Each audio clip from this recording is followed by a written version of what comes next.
Chocolate topper cake ডেকোরেশনের ক্ষেত্রে খুবই গুরুত্বপূর্ণ একটা উপকরণ। আজকে আপনাদেরকে করে দেখাবো কত ইজিলি আমরা এই চকলেট টপারগুলো বাসায় খুব তাড়াতাড়ি তৈরি করে নিতে পারি। তো চলুন দেখি আমরা এই চকলেট টপার বা মিনি বার চকলেটগুলো কীভাবে তৈরি করলাম।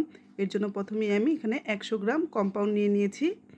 এইখানে আমি অ্যাডালি কম্পাউন্ড ইউজ করেছি, আপনারা ব্লু বেল বা কোকো আইভরি ইউজ করতে পারবেন। আমি ডার্ক কম্পাউন্ড নিয়েছি এবং মাইক্রোওয়েভ ওভেনে দিয়ে 10 সেকেন্ড মেল্ট করে নিয়েছি। দেখতেই পাচ্ছেন কত সুন্দর স্মুথ হয়ে গিয়েছে। 10 সেকেন্ড করার পর যদি আপনাদের চকলেট মেল্ট না হয় তাহলে আরও 5 থেকে 10 সেকেন্ড আবার মাইক্রোওয়েভ ওভেনে দিয়ে মেল্ট করে নেবেন। একদম খুব সুন্দর করে স্মুথভাবে মেল্ট করে নেবেন যাতে কোনো ধরনের লাম্পস বা বাবল না থাকে, কোনো ধরনের দানা দানা ভাব থাকা যাবে না, একদম স্মুথ হয়ে যাওয়া লাগবে। স্প্যাচুলা দিয়ে খুব ভালো করে এটাকে একটু নেড়ে চেড়ে নিব, এতে খুব সুন্দর একটা গ্লেজ দেয়। এই পর্যায়ে আমরা একটা চকলেট মোল্ডে ঢেলে দিব। আমি এখানে একটা মিনি চকলেট বার নিয়েছি। আপনারা বাজারে বিভিন্ন ধরনের চকলেট মোল্ড পেয়ে যাবেন। 100 থেকে 120 টাকার মধ্যেই কিন্তু এই চকলেট মোল্ডগুলো বাজারে পাওয়া যায়, বিভিন্ন ডিজাইনের পাওয়া যায়। আপনাদের পছন্দ মতো কিনে নেবেন। এই পর্যায়ে আমি প্রতিটা বারেই চকলেট দিয়ে দিব।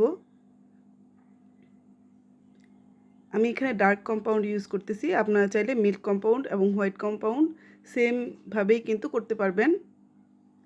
আমি এখানে মাইক্রোওয়েভ ওভেনে দিয়ে কিন্তু চকলেটটা গলিয়ে নিয়েছি, আপনারা চাইলে ডাবল বয়লারেও চকলেটটা গলায় নিতে পারবেন। ডাবল বয়লার প্রসেস হচ্ছে গরম পানির উপর আপনার চকলেটের বাটিটা রেখে দিবেন, বাট খেয়াল রাখবেন যাতে আপনার চকলেটে কোনো ধরনের পানি না যায়। যদি পানি যায় তাহলে কিন্তু আর চকলেটটা জমাট বাঁধবে না।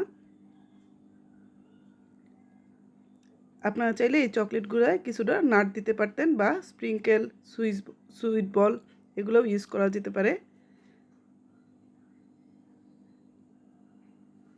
বাট আমি আজকে একদম রেগুলার বারগুলো তৈরি করব। তো এই তো সবগুলোতে দেওয়া হয়ে গেছে। এই পর্যায়ে আমরা একটু ট্যাপ করে নিব যাতে ভিতরে কোনো ধরনের ফাঁপা বা বাবলস না থাকে। এবং এই চকলেটগুলোর আমি ডিপ ফ্রিজে 5 মিনিটের জন্য সেট হইতে দিব।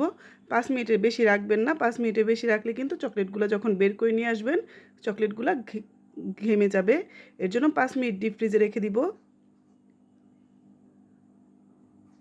এই তো 5 মিনিট পর আমি বের করে নিয়েছি। এখন মোল্ড আউট করে দেখাচ্ছি কতটা সুন্দর হয়েছে। আর এই চকলেটগুলো কিন্তু আপনারা ফ্রিজে রেখে, নর্মাল ফ্রিজে রেখে 1 থেকে 1.5 মাস সংরক্ষণ করে ইউজ করতে পারবেন।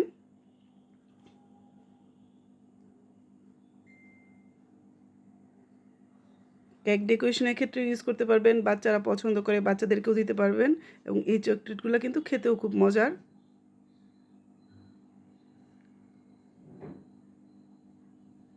আপনারা এইভাবে বিভিন্ন ধরনের টপার তৈরি করে নিতে পারবেন কেক ডেকোরেশনের জন্য।